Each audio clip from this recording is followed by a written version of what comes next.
100 billion galaxies are born. In the vapor of the breath the planets form. If the stars were made to worship, so will I. Hello, greetings to you. Welcome back to my channel. I hope you saw we have a new studio here. I want to thank the Prophet for making this happen. If you can have a look. If creation sings the praises, so will I. Oh, God of your promise, you don't speak in vain. There you go. That is our beautiful new studio. I am so excited that we get to film our videos from this beautiful studio.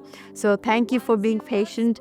And I know that you've been waiting for my videos. So don't worry, you're not going to miss it anymore. Today I want to talk to you from the book of 1 Samuel chapter 2 from verse 12 onwards, where it talks about Eli the priest and his sons. The Bible says, "Now the sons of Eli were worthless men. They did not know the Lord." Isn't that interesting? Eli was a priest of the temple, and yet his sons did not know the Lord. In fact, they were so corrupted, they would abuse their power, they would commit acts of sexual immorality, and they were stealing and use their power to take advantage of people to the point where people even stopped coming to the temple. People avoided coming to worship in the temple because of these wicked and worthless sons. Now, verse 22. You notice that Eli was very old, and the Bible says he kept hearing all that his sons were doing to all Israel and how they lay with the women who were serving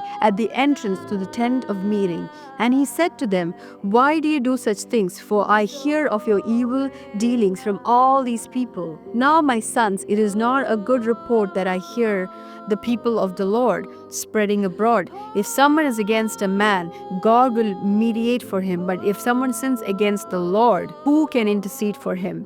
But they would not listen to the voice of their father, for it was the will of the Lord to put them to death. Now, notice Eli is saying if someone sins against a man, God will mediate on him. But if someone sins against the Lord, who is going to intercede? Obviously, we know that if you see in the Bible, Moses interceded for the people and God was able to show mercy on them. But in this case, they were sinning against the Lord. And yet, he was saying, who's going to intercede for them? The father could have interceded for them. The father could have corrected that situation. In fact, the father did correct them and they didn't hearken to the voice of the father. But still, Eli the priest, instead of keeping them in the temple, he could have removed them. He could have banned them from even entering the temple. But yet, his correction was not strong enough. Yet, he was not influential to his sons that he could remove them from the temple. And that is why when the word of the Lord came upon Samuel the prophet, the first thing that came was judgment on not only Eli's sons but also on Eli the priest. That is such an interesting situation because the sons, the Bible says, did not know the Lord. I mean, he was given a responsibility to raise his sons in the ways of the Lord. Mind you, there was Samuel who was growing up in the temple under the care of Eli the priest. It's not like Eli could not teach them the ways of the Lord. In fact, it was Eli the priest that guided Samuel to hear the voice of the Lord and to recognize that the voice that he was hearing was the Lord indeed. And he was the one that was guiding him. He was mentoring him. But yet, his own sons did not know the Lord. Now I'm going to bring you another situation of Aaron. Now Aaron's sons Nadab and Abihu, the Lord caused these two men to die, but not Aaron. Just because his sons had offered strange fire unto the Lord, which was not accepted, so God consumed them right away. But in Aaron's case, there was much of a grace, because in their case, Aaron had some sort of fear of God, because the Bible says in Leviticus chapter 10, verse 17 and 18, "Why didn't you eat the sin offering in the sanctuary area? You should have eaten the goat in the sanctuary area as I commanded." And Aaron responded in verse 19 saying, Today my sons presented both their sin offerings and their burnt offerings before to the Lord, and yet this tragedy has happened to me. If I had eaten the people's sins offering on such a tragic day as this, would the Lord would have been pleased. So here, as soon as Moses noticed that Aaron had such fear and reverence for the Lord, that is why God was able to vindicate him. But in Eli's case, there was no mercy over him because somehow down the lane he had lost the fear of God. Somehow down the lane he had lost what it is to walk with God. Yes, he was able to mentor and guide Samuel, but yet in his own personal life he had lost the reverence. That is why when judgment came, it not only came upon his sons, but it also came upon him. And then as God had spoken through the boy Samuel, the word came to pass, and Eli and his sons indeed died when God's judgment came upon them. And then you notice Job. Now, Job was not a priest, but Job was a smart man. The Bible says in Job chapter 1 verse 4 that Job sacrificed for his children just in case they sinned against God.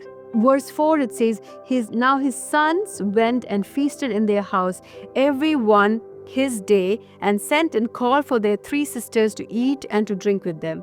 And verse 5, and it was so when the days of their feastings were gone about that, Job sent and sacrificed or consecrated them, and rose up early in the morning and offered burnt offerings according to the number of them all. For Job said, It may be that my sons have sinned and cursed God in their hearts. Thus Job did continually. Here, Job was saying, no, I'm not sure what my sons and daughters are doing. I don't know what sins they have done. I don't know if inside their heart they have cursed God, they have questioned God, they have not walked with God, or they have been not walking in the ways of the Lord. Just in case, let me burn sacrifices. Let me be the intercessor for my family, and let me make sure that none of my children will face any consequence. So even though Job was not a priest, he was still acting as a priest of his house. He was the priest of his house. Thing is, Job was so blessed. He was financially blessed. He has cattle, he had land, he had properties. He was blessed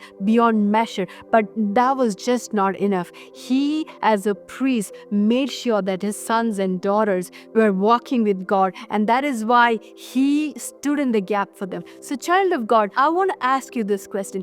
Do you have somebody in your family that you know has not been walking with God, that has not hearkened to the voice of God? Maybe you have a son or a daughter that has been living in sin, that has been walking not in the ways of the Lord. Can you be that intercessor? Maybe it is your father or your mother or your brother or your sister. It could be anyone that you know is living with you and you know is not walking with God. Child of God, I want to encourage you, just like Job and Aaron who walked in the fear of the Lord, can you be that person who will be the intercessor for your family, where you will build altars for them, where you will be the voice, you will be the intercessor for them, so that God can show mercy on that son or that daughter or that father or that mother. The Bible says in James 5:16 that the prayer of the righteous are powerful and effective. So yes, you might not see the results right away,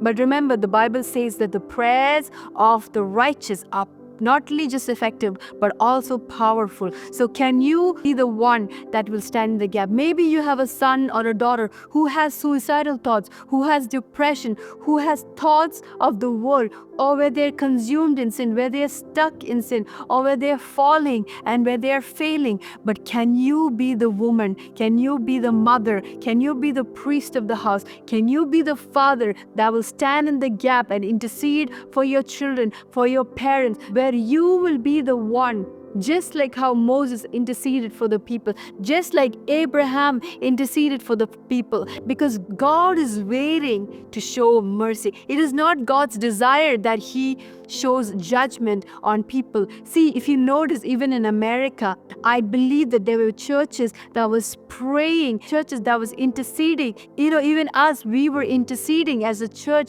for America. We were praying and believing that God would one more time show mercy on America. And that is why you see how God was able to turn the election because of the intercession of people. God was able to turn the results of that election. So just like that, yes, it might take time, my friend. It might take time, but know that your prayers are not in vain. Your prayers are effective, that none of these intercession that you make will go in vain, that it will be lost, that even if your children are not having the fear of God right now, but you will stand in the gap and you will intercede for them, and they will have a different outcome. Unlike Eli, the priest's sons, who did not hearken to the voice of their father, and therefore they did not know the Lord. Let that not be said about your children. Let that not be said about your family members because of you, because you stood in the gap and you can change the outcome.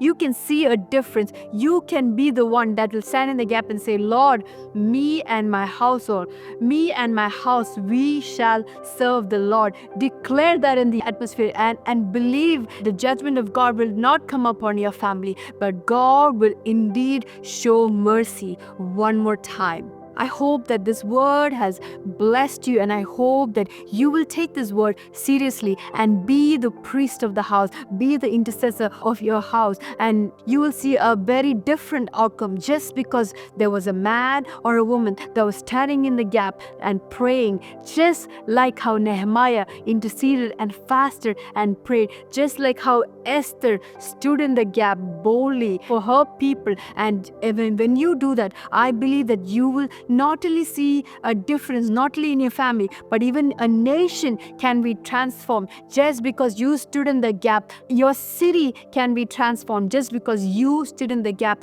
like a watchman who is standing in the gap and interceding for his people to see God's mercy and not God's judgment, that God will show mercy one more time for your people just because you stood in the gap.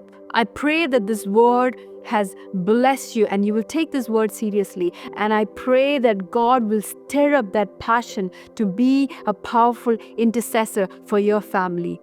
Till we meet again, stay under the mighty hand of God. God bless you all, and shalom.